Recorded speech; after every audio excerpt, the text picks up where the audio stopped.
Commander Sarah Chen pressed her face against the cold metal window of the observation deck. Her breath made small clouds on the glass as she watched the refugee ships move slowly through space. Hundreds of small vessels filled with families who had lost everything.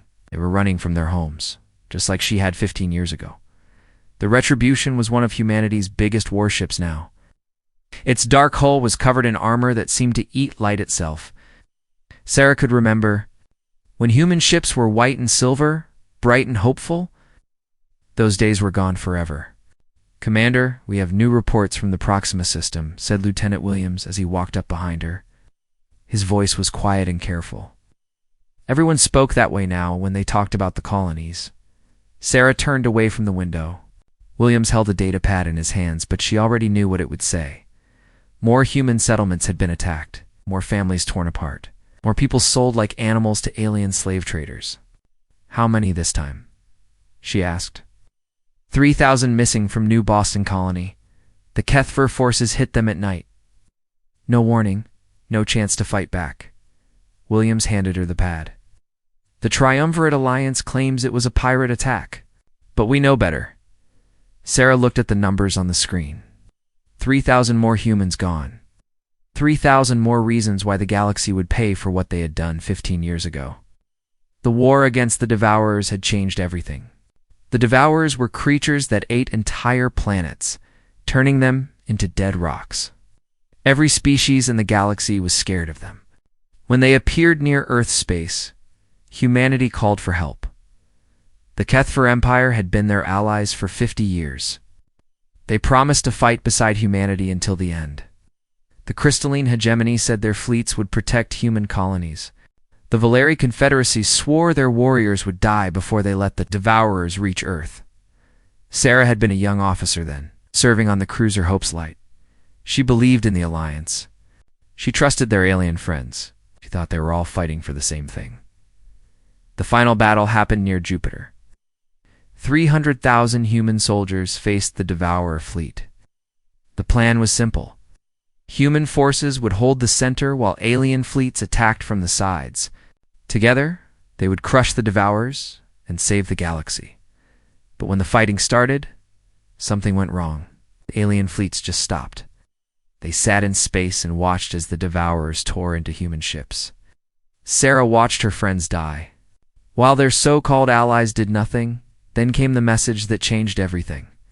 Admiral Cuthbert Thanos himself sent it on all frequencies so every human could hear. "The Kethver Empire has decided this war is not our concern. We withdraw our forces. Good luck, humans." One by one, the other alien fleets left. The Crystallons said they had to protect their own worlds. The Valari claimed they were needed elsewhere. In less than an hour, 300,000 human soldiers were alone against an enemy that wanted to eat their home planet. Sarah's ship was one of the last to escape. She watched the Hope's Light die along with most of the human fleet. Only 30,000 soldiers made it out alive. They ran to the edge of known space and hid like wounded animals. But humanity did not die that day. They learned for 15 years humans had lived in the Outer Rim territories. The galaxy thought they were broken and weak. The three alien species that betrayed them formed the Triumvirate Alliance and split up human colonies like prizes. Took human worlds, human resources, and human people. The aliens thought humanity was finished. They were wrong. "Commander Admiral Torres wants to see you in the war room," Williams said. "It's time," Sarah nodded. She had been waiting for this moment for 15 years. Every human had been waiting. She walked through the corridors of the Retribution. The ship was full of soldiers who had survived the betrayal or grown up hearing stories about it. Their faces were hard and their eyes were cold. They had spent their whole lives preparing for what was coming. The war room was dark except for the star map in the center. Red dots showed Kethver worlds. Blue dots showed crystalline territories. Green dots marked Valari space. All of them would soon turn black. Admiral Marcus Torres stood at the map. He was older now, with gray hair and scars on his face from the Jupiter battle. But his eyes still burned with the same anger Sarah felt. The High Command has made its decision, Torres said without looking up. The long hunt begins today. Round the room, other officers straightened up. They had all lost something in the betrayal. Friends, family, hope. Now they would take everything back. Our intelligence shows the Triumvirate Alliance is planning to sell more human civilians to the Outer Rim slavers, Torres continued. They think we're too weak to stop them. They think we'll just watch and do nothing like we did for 15 years. He finally looked up from the map. His smile was not kind. They're about to learn how wrong they are. Humanity spent 15 years in the dark, but we weren't hiding. We were growing. We were changing. We were becoming something they never imagined. Sarah thought about the refugee ships outside, about the families running from their homes, about the 3,000 people taken from New Boston, about all the humans who had suffered while the galaxy ignored their pain. The betrayal had taught humanity an important lesson. In this galaxy, mercy was weakness. Trust was a luxury they could not afford. The only thing that mattered was power. The Kethver Empire dies first, Torres said. Then the Crystallans, then the Volari, going to show the galaxy what happens. When you leave humanity to die? Sarah smiled for the first time in months. The hunt was finally beginning. The Kethver patrol ship Wind Dancer moved slowly through the empty space at the edge of their territory. Captain Kethver Zolan was bored. Nothing ever happened out here in the dark between stars. His crew of 12 spent most of their time playing games or sleeping. Captain, we're getting some strange readings, said his sensor officer. Something big is moving out there, but I can't see it clearly. Zolan walked over to look at the screens. The sensors showed shadows and hints of movement, but nothing solid. It was like trying to see through thick fog. Probably just space rocks, he said. This area is full of junk. He was wrong. 3 light years away, Admiral Marcus Torres stood on the bridge of the human dreadnought Retribution. Round him in the darkness of space, 50 human warships waited like hungry wolves. Their black hulls made them almost invisible. Against the stars, all ships report ready, Admiral said as communications officer. Stealth systems are working perfectly. The Kethver can't see us until we want them to. Torres nodded. 15 years of hiding in the Outer Rim had given humanity time to build new weapons, time to create new ships, time to become something. The galaxy had never seen before. The human ships were nothing like the old white and silver vessels from before the betrayal. These new ships were built for war and nothing else. Their hulls absorbed light and sensor beams. Their engines ran, silent. Their weapons could punch through any known armor. Begin the attack, Torres ordered. The human fleet moved forward like ghosts in the night. They had studied Kethver patrol routes for months. They knew exactly where every ship would be. They knew which planets had the biggest military bases.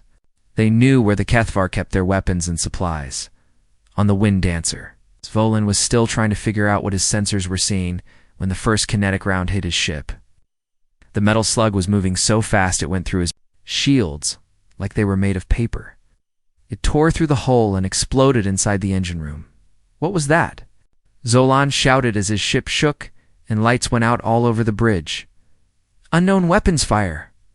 His officer yelled back. Still can't see who's shooting at us. The second round hit the bridge directly. Zolan and his crew died without ever seeing. Their attackers died all across the border. The same thing happened to other Kethver patrol ships. Human vessels appeared from nowhere, fired their weapons, and disappeared again before anyone could fight back. In less than an hour, 30 Kethver ships were destroyed. The attack on Beta Centauri came next. It was the biggest Kethver military base in this part of space. 10,000 soldiers lived there, along with enough weapons to arm 100 ships. The Kethver thought it was safe behind powerful shield generators and missile batteries. They were wrong again. Commander Sarah Chen led the ground assault team. Her soldiers wore armor that was black as space and twice as strong as anything the Kethver had ever seen. When Kethver plasma weapons hit them, the energy just scattered away harmlessly. Remember, Chen told her troops as their dropships. Approach the base. No prisoners. It's no mercy. They left us to die, so we return the favor. The Kethfer defenders were ready for a normal attack. They had plasma cannons and energy shields. They had fought wars across the galaxy for hundreds of years, but they had never fought humans, who had spent 15 years learning to hate. Chen's soldiers moved through the base like a storm of death. Their weapons fired metal slugs that moved faster than sound. The Kethfer's energy shields were useless against solid metal moving that fast. Their plasma weapons couldn't hurt the human armor, but the real shock came when the Kethfer tried to call for help. Every time they sent a message, the humans already knew what they were going to say. Every time they tried to bring in reinforcements, human ships were waiting to destroy them. The Kethfer didn't know that humanity had. It's been listening to their communications for 15 years. Every code, every frequency, every secret channel was known to human intelligence. The betrayers had no secrets left. General Kethbra Malik commanded the defense of Beta Centauri. He had fought in 12 wars and never lost a battle. As he watched human soldiers tear through his defenses, he felt fear for the first time in his life. "Send a message to the Triumvirate Alliance," he told his communications officer. "Tell them the humans are back, and they're not the same species we knew before." The message never went out. A human cyber warfare specialist named Lisa Park was sitting in a ship 10,000 miles away, and she made sure every Kethfer communication was blocked or changed. Instead of a warning, the Triumvirate Alliance received reports that everything was normal. Within 6 hours, Beta Centauri base was silent. 10,000 Kethfer soldiers were dead. The humans took everything useful and destroyed the rest. Then they left as quietly as they had come. The attacks continued for weeks. Human fleets appeared out of nowhere to destroy Kethfer colonies. They hit mining stations, supply depots, and military outposts. Each attack was perfectly planned and brutally executed.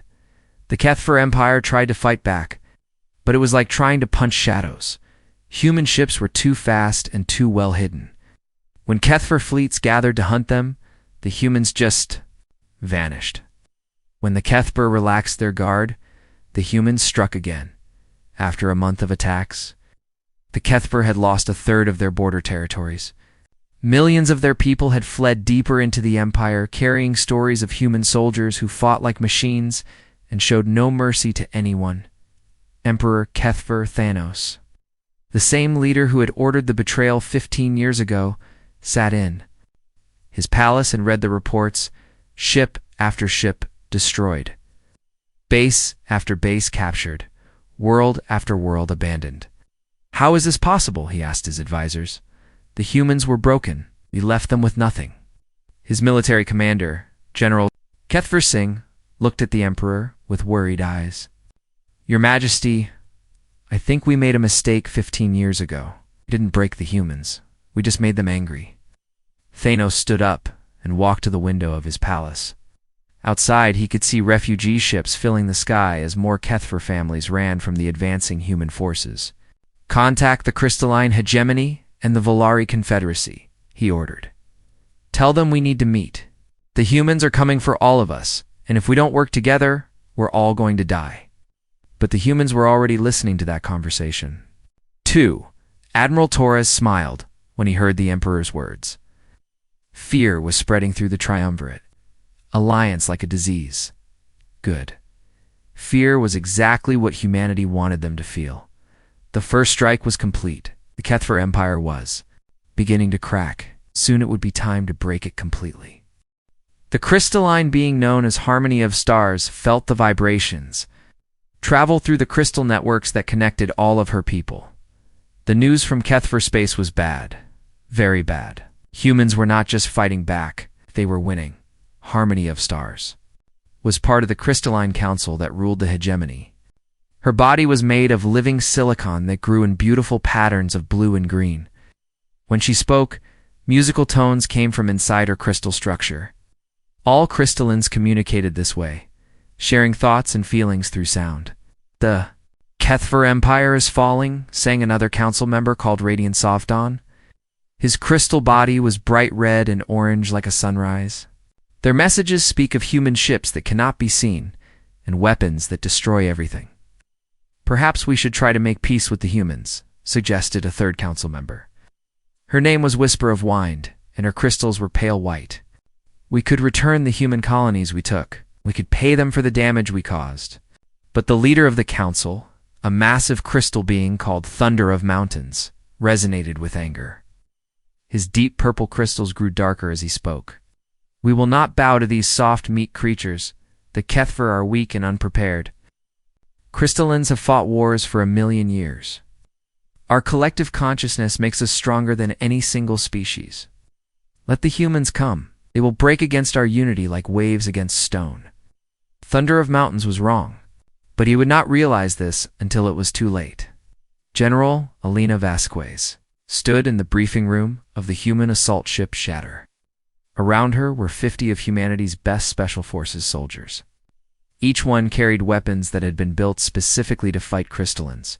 The enemy's greatest strength is also their weakness, Vasquez explained to her troops. The crystallines share a collective consciousness through harmonic vibrations. They can communicate instantly across entire star systems. But if we can disrupt those vibrations, we can turn their network against them. She pointed to a device that looked like a simple metal box with speakers on it. These are sonic disruptors. They create sound waves that interfere with crystalline communication. But more than that, they can actually break down the molecular bonds that hold crystalline bodies together. The human intelligence teams had spent years studying captured crystalline technology. They learned that the crystallines were basically living computers made of crystal. Like any computer, they could be hacked. Our targets are the communication nodes on Resonance Prime, Vasquez continued. If we can take control of their central network, we can send a virus through their entire collective consciousness. Every crystalline in the galaxy will feel it. Attack began 3 days later. Human stealth ships appeared in crystalline space without warning, just like they had in Kethver territory. But this time, they carried a different kind of weapon. Commander Sarah Chen watched from the bridge of the Retribution as the first sonic disruptor was fired at a crystalline patrol ship. The weapon looked like nothing more than a beam of twisted air. But when it hit the enemy vessel, the results were immediate and horrible. The crystalline ship began to sing. Not the beautiful music that crystallines normally made, but a harsh, painful sound like glass breaking. Crew inside started to crack and fall apart as their crystal bodies lost their shape. Within minutes, the entire ship was just floating dust. Target destroyed, reported the weapons officer. Sonic disruptor is working perfectly. Across the battle zone, the same thing was happening to other crystalline ships. The harmonic weapons were tearing them apart at the molecular level, but the real attack was still coming. On Resonance Prime, the crystalline homeworld, Thunder of Mountains, felt the deaths of his people through the collective network. Each time a crystalline died, their final thoughts echoed through the shared consciousness. The sensation was like having needles pushed into his crystal brain. How are they doing? This, he resonated to the other council members. Our ships are stronger than theirs. Our technology is older and better tested. The humans have learned to fight us in a new way, sang Harmony of Stars. Her blue and green crystals were flickering with fear. They are not trying to match our strength. They are attacking our very nature. That was when the human ground teams landed. General Vasquez and her soldiers came down in the middle of the capital city, like falling stars. Their drop pods crashed through the crystal spires and landed in the central plaza, where the main communication hub was located. The crystalline defenders tried to fight them, but their energy weapons were useless against human adaptive armor. Worse, every time they used their collective consciousness to coordinate their attacks, the humans seemed to know exactly what they were planning. The reason was Dr. James Park, Ellen's brother and one of humanity's best computer scientists. He had spent 10 years creating a program that could understand crystalline harmonic communication. Now he was sitting in a ship above the planet, listening to every thought the enemy shared. "They're planning to surround you from the east," Park told his sister through her helmet radio. 15 crystallines with sonic weapons. "Copy that," Vasquez replied. Team 3 moved to intercept. The crystallines never understood how the humans always seemed to be one step ahead. They didn't know that their most private thoughts were being read by their enemies. But the worst was yet to come. Vasquez and her team reached the central communication hub. It was a massive crystal tower that grew up from the planet's core. Whoa. This tower, all crystalline thoughts flowed. It was the heart of their collective consciousness. Place the charges, Vasquez ordered. But the charges weren't explosives. They were sonic disruptors programmed with a special virus that Dr. Park had created. When they activated, the virus would spread through the entire crystalline network. Thunder of Mountains realized what was happening just as the devices turned on. Stop them. He resonated with all his power. They're going to poison our minds. Too late. The virus spread through the crystal network like fire through dry grass. Every crystalline connected to the collective consciousness felt it at the same time. Their shared thoughts became confused and painful. Their unity turned into chaos. Some crystallines tried to disconnect from the network, but they found they couldn't. The virus had made their individual minds dependent on the collective. Without it, they lost the ability to think clearly. Others tried to fight the virus, but that only made it stronger. The more they resisted, the more it spread through there. Crystal bodies. Within hours, half the crystalline population was affected. Their beautiful cities began to crack and fall apart as the beings who built them lost their minds. Their fleets stopped working as the crews forgot how to fly their ships. Harmony of Stars was one of the few who managed to send a message before the virus reached her. She aimed her communication beam at human space and sang with the last of her clarity, "We surrender. Please, we will return your colonies. We will pay any price. Just make it stop."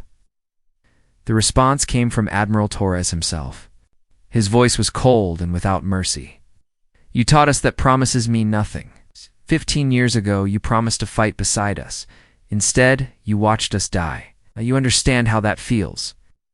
The crystalline hegemony that had existed for 1,000,000 years died in a single day, not from explosions or bullets, but from a virus that turned their greatest strength into their greatest weakness. As Vasquez and her team prepared to leave Resonance Prime, she looked back at the crystal city. It was still beautiful, but now it was silent. The music that had filled the air for countless centuries was gone forever. 2 down, she said into her radio. 1 to go. The Valari Confederacy would be next, and they would learn that humanity's thirst for revenge was far from satisfied. Admiral Zithkar of the Valari Confederacy stood on the bridge of his flagship, Death's Edge, and watched his fleet gather at the Veil Nebula. 2,000 ships filled the space around him. Each one carried weapons that could destroy planets. Each crew was trained from birth to fight, die for the Confederacy. The Valari were different from the Kethfer crystallines. They were insects the size of humans, with hard shells and forearms. Their society was built around war. They respected only strength and despised weakness. To them, the destruction of the Kethfer Empire and crystalline hegemony just proved that those species were weak. The humans think they are clever. Zithkar clicked to his officers. His mandibles snapped together as he spoke, making sharp sounds. They defeated weaklings, and now they believe they can fight real warriors. Today, we will show them the difference. His second-in-command, Captain Vexstar, moved closer on his 6 legs. "Admiral, the humans have new weapons and strange tactics. Perhaps we should study them more before we attack." Zithkar's compound eyes focused on Vexstar with anger. "Are you afraid of these soft creatures? The Valari have conquered 100 species. We have never lost a war. Today will not be the first time." He turned back to look at his fleet. The Valari ships were built like their creators, hard, sharp, and designed to kill. Each vessel bristled with weapons and armor. It had fought across the galaxy for centuries and always won. "Send word to all ships," Zithkar ordered. "When the humans arrive, we will destroy them completely. Leave nothing alive. Let the galaxy know what happens to those who challenge the Confederacy." But the humans were already there. Admiral Marcus Torres watched the Valari fleet from his command ship, hidden in the nebula's gas clouds. Around him, the human fleet waited in perfect silence. They had been listening to Valari communications. For months, learning their battle plans and ship movements. They still don't know we're here, reported his intelligence officer. The nebula is blocking their sensors, just like we planned. Dora smiled. The Volari thought they were the greatest warriors in the galaxy. They were about to learn how wrong they were. All ships. This is Admiral Torres. He broadcast on the command frequency. The Volari betrayed us 15 years ago. They watched our people die and did nothing. Today we make them pay for that choice. The human ships moved through the nebula, like wolves through fog. Their new engines made no heat signature. Their hulls absorbed sensor beams. They had become masters of invisible war. The first Volari ship to die was a destroyer on the edge of the formation. Commander Sarah Chen's ship, the Vengeance, appeared out of the gas clouds and fired a single kinetic round.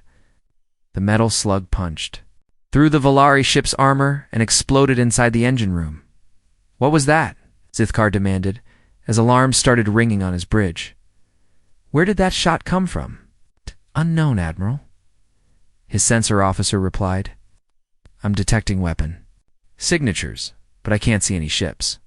More human vessels appeared from the nebula, firing and disappearing again before the Volari could fight back.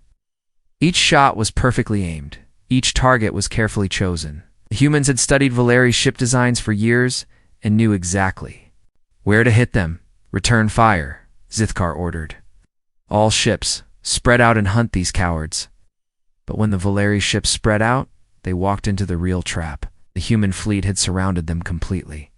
From every direction, kinetic rounds and energy beams tore into the Volari formation. The Volari tried to use their standard battle tactics, but the humans knew them all.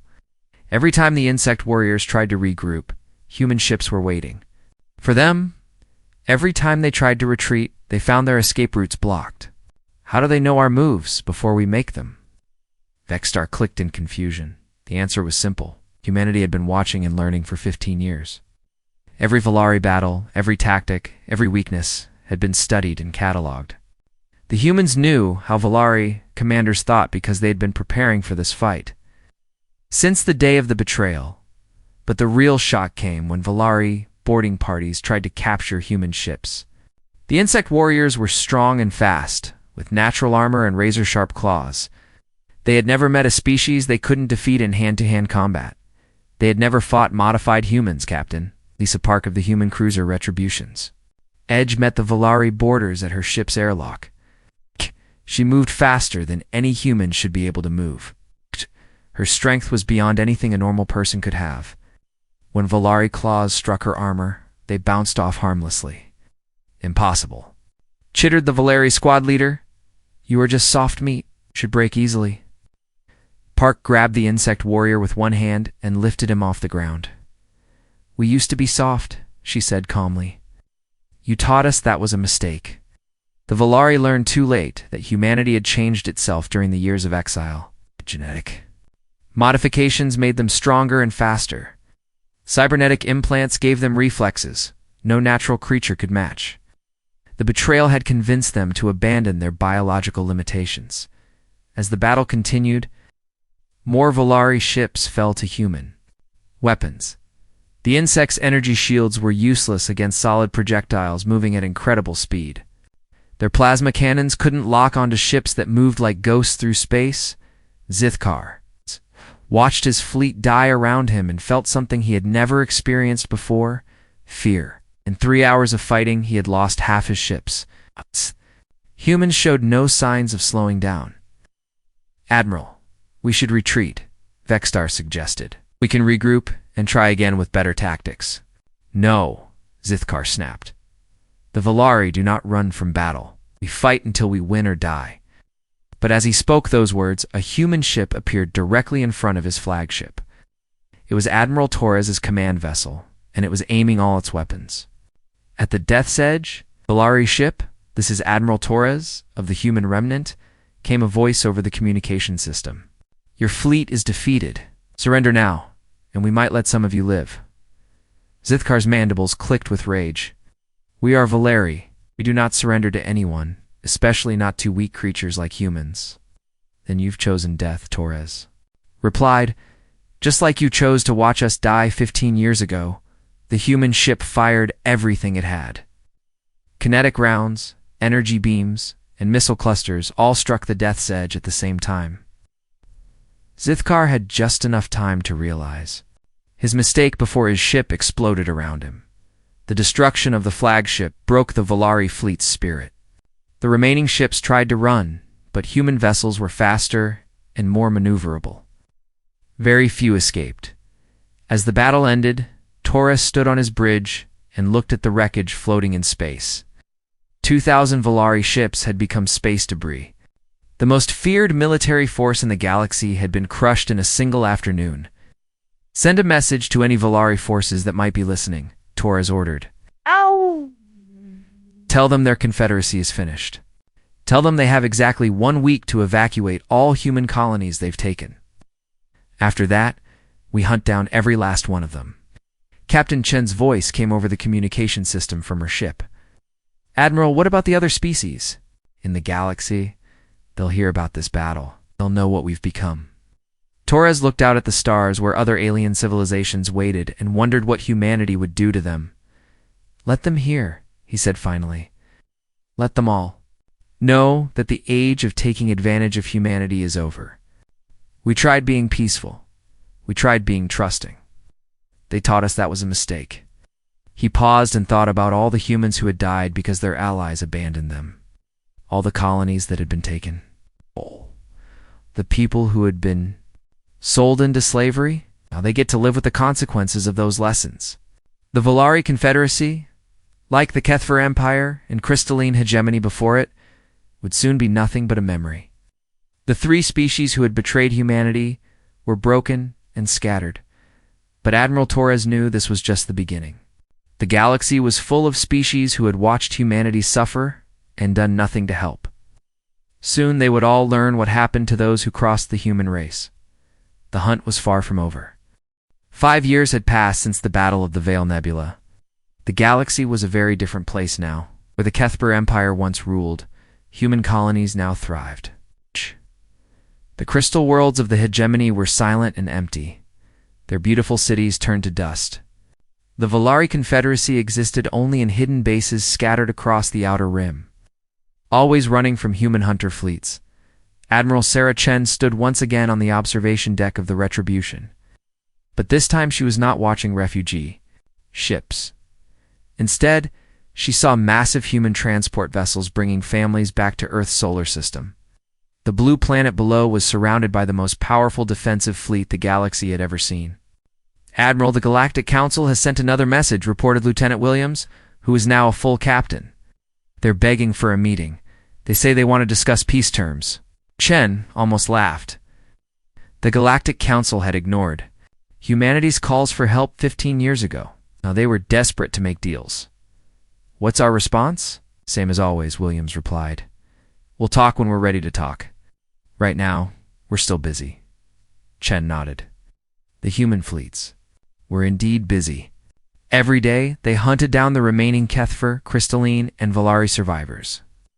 Every week, they claimed new systems for human expansion. The 3 species that had betrayed them were learning what extinction felt like. But it wasn't just about revenge anymore. Humanity had discovered something during their years of war. They were good at it. It's very good. Better than any species in the galaxy, President Harrison appeared on the main screen from his office on Earth. He was an old man now, with white hair and tired eyes. Those eyes still burned with the same anger that had driven humanity since the betrayal.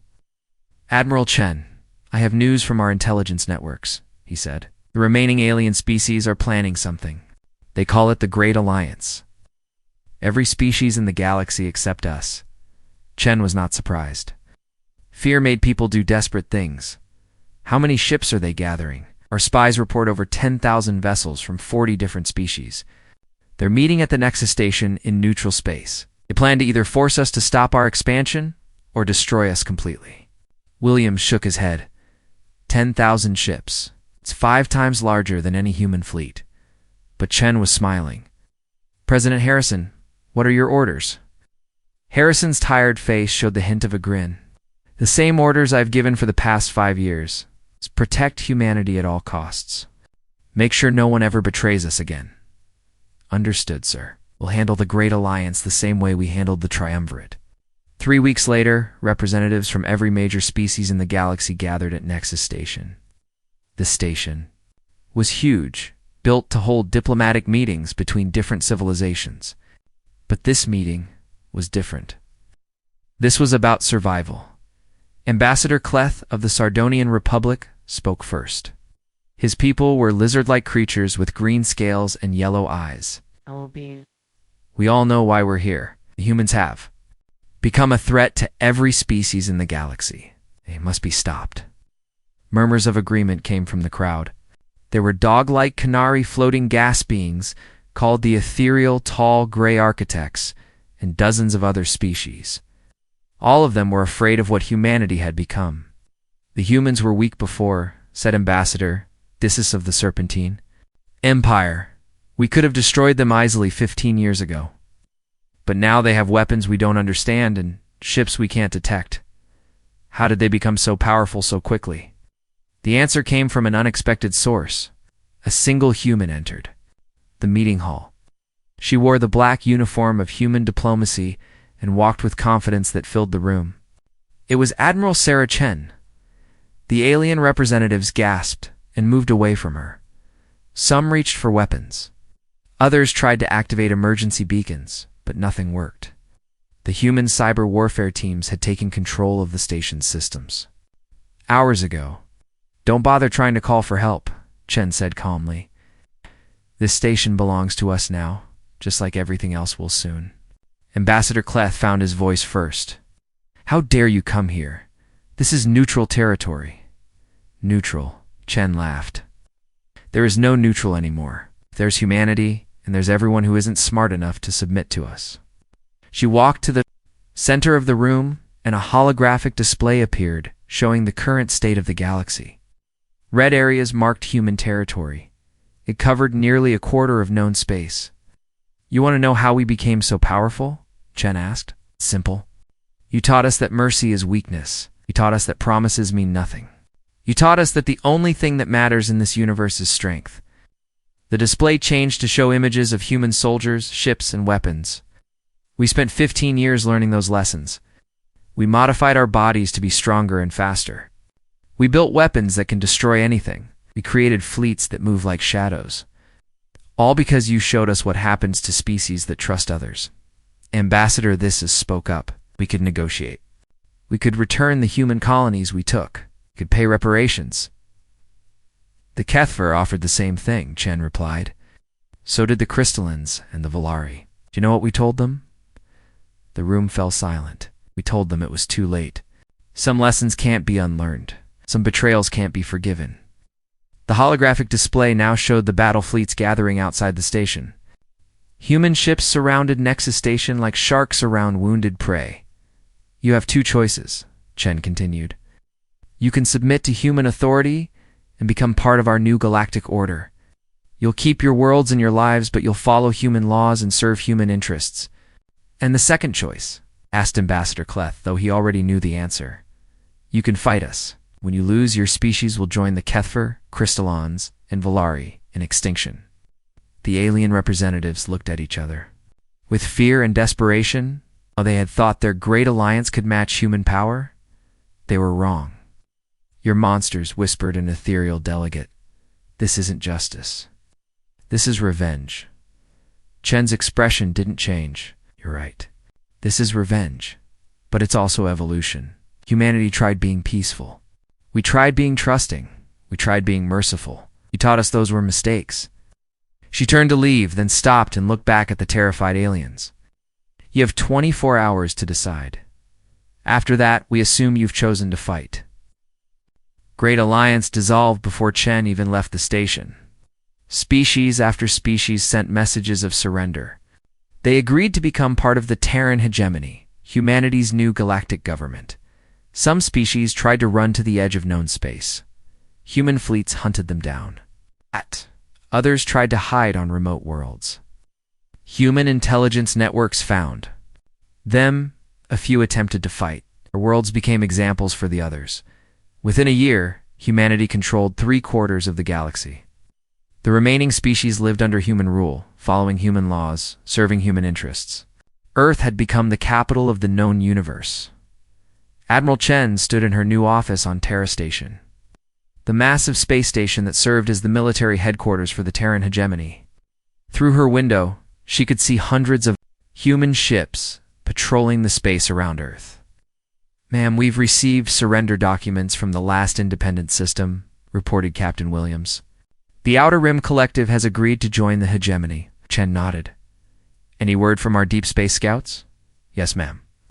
They've found 3 new species beyond the Galactic Rim. First contact is scheduled for next month. Make sure they understand the situation from the beginning," Chen ordered. "Join us willingly or be conquered. Those are the only options we offer now." She thought about the human families that were now safe across the galaxy, about the colonies that would never again be attacked by aliens, about the children who would grow up in a universe where humanity was respected and feared.